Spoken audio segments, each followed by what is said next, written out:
Hello and welcome to our presentation for Shrimp and Creole Soup from General Mills.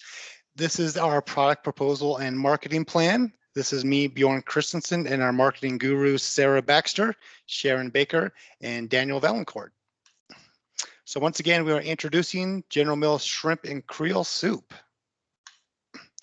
So some descriptions about the product are, we're going for a genuine shrimp and Creole that has a great taste. So it's going to have that home cooking taste, and it's going to be very convenient as well for value. All you have to do is just warm it up. You don't have to spend hours at home slaving over the meal. It'll be ready to go, just have to warm it up from the can. And our goal there is to price it aggressively to the market. So here's a product concept sheet we put up here. So this right here is showing that we have the great taste of Cajun cooking in a can. We got the family below, enjoying the soup. And then in the top left corner, we got a little mascot we're working on named Shrimpy. And for the situation analysis, let's move on to Daniel. All right, as Bjorn said, I'm Daniel. I'll be giving you guys the situational analysis. So for our product, our targeted market is 30 to 45-year-old men and women who are also family-oriented adults. The ethnic background of this population would be 59.53% Black African-American, 33.94% white, and 6.53% other. And these statistics will be very helpful for us because with the diverse feedback, it should help us make our product to the best of our ability. Next slide, please. And then for our competition with this product, our direct competition will be big name brand soups like Campbell's, Pacific Organic, Trader Joe's, and True Primal. And then for our indirect competition, it'll be chain Cajun restaurants throughout the country, and then obviously local restaurants in Louisiana. Next slide, please. And then for our SWOT, with this new product, our strengths are going to be like the New Orleans, Louisiana taste nationwide. It should benefit us a lot, and it could bring in potential tourism and revenue for the state of Louisiana. It'll be cost friendly, and it's going to have the healthy homemade taste with opportunities. Like I stated just a second ago, it'll bring more tourism to Louisiana. It could increase General Mills sales volume, and it's a unique new soup on the market. With weaknesses, it's going to be a tough market to introduce it to, just due to the fact that Louisiana has such a deep Cajun reputation. So a big name brand bringing that product into the market might backfire. Like I said, the new flavor criticism. And then canned soup also is just not going to be that fresh taste that people are thinking it's going to have. But with our feedback, we are shooting for that best case scenario. And our threat is potentially low sales revenue. Local businesses known for this product are going to trump us in sales if people recommend that more, and then more known companies selling the same product. And then next slide, please. And then I'm going to pass it over to Sarah for the marketing mix. Hello, my name is Sarah. So with the marketing mix, with the product itself, we want to keep the taste of New Orleans in our soup. We also want to make sure that our soup is made from scratch and partnering with local farmers. So we have a way to give back to the community as well to ensure that our soup has the best quality ingredients. Next slide. With our pricing, General Mills has always had a good strategy of keeping their products similar to their competitors. Since we are introducing our soup in such a smaller market, we want to do more of a competitive pricing strategy. So we're going to start our product out low, and then it's going to gradually go up in price as the needs and wants of our soup expands. Next slide. The distribution strategy. So with our soup, we are going to start with that small market of New Orleans, the home of the Cajun.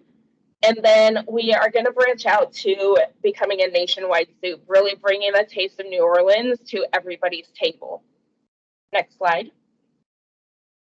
With promotion, we are going to do 3 main types of promotion strategies. We are going to utilize product sampling. We are going to get out there on the streets with our customers at food fairs, events, and really provide samples, getting that taste out there to our customers.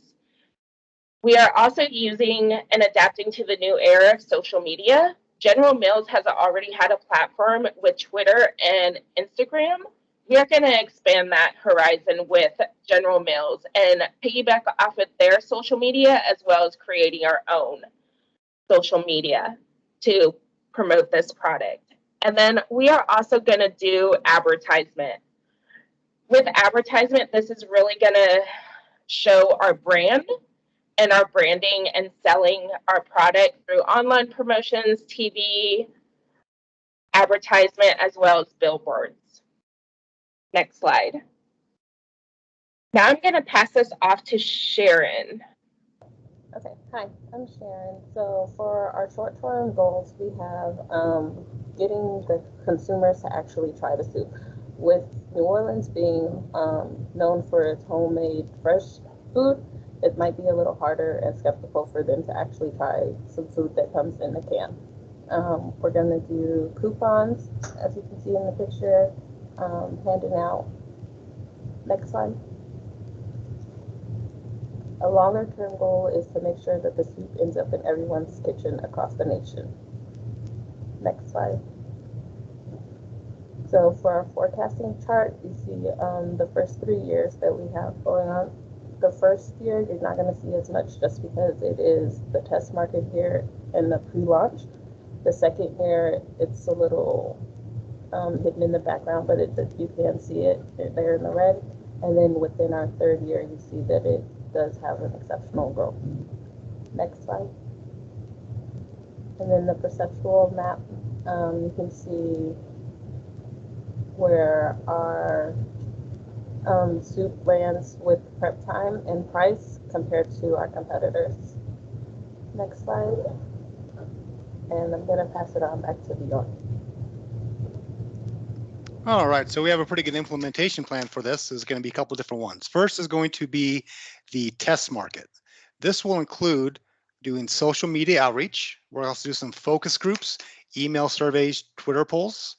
We're going to be doing some personal selling and point of sale sales. So we're going to have those people giving out samples, free coupons, all that good stuff, and also start our television ads. So for the nationwide rollout, once we're done with the test market, we're going to compile all that data that we got from the test market and evaluate the results, see where we're good, see where we're bad, take that corrective action, and then end all the promos in the test market itself. All right, so our timeline for the implementation plan is going to start as pre-launch from August 21 to October 21. That's going to deal with the approval from the CEO and board members. We're going to meet with important social media influencers in New Orleans to discuss content partnerships. We're also going to start and promote some accounts with Twitter, YouTube, Facebook, Instagram. And then in September, we're going to develop some online focus groups, email surveys, Twitter polls, just to gauge the interest of the shrimp and Creole soup in the test market.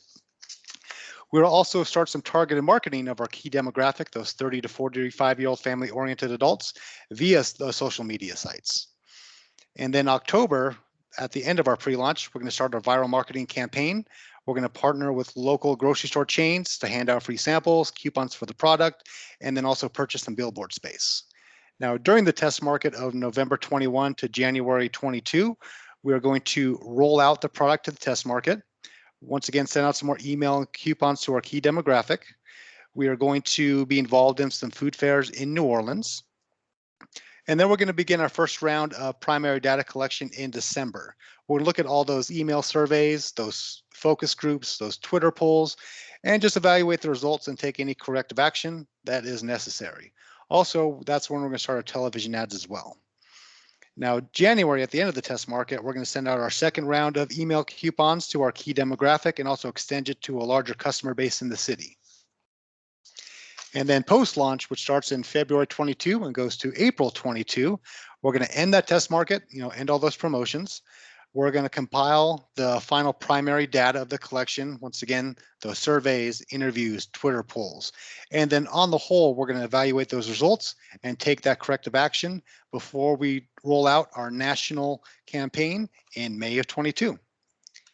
And I'm going to pass it back over to Daniel for the financial impact. Okay, so just a few numbers for our projected financial impact. Our short-term financial impact will hopefully make around a $69,000 profit because we are hoping for within the first year to hit a quarter of Louisiana or New Orleans population, which would be 100,000 people. So our gross revenue would be around 289,000 at a total cost of 358,000, resulting in a $69,000 profit. And then by year 3, we're hoping to reach at least 200,000 people in New Orleans with a gross revenue of $578,000, $716,000 for the total cost, with a profit of $138,000.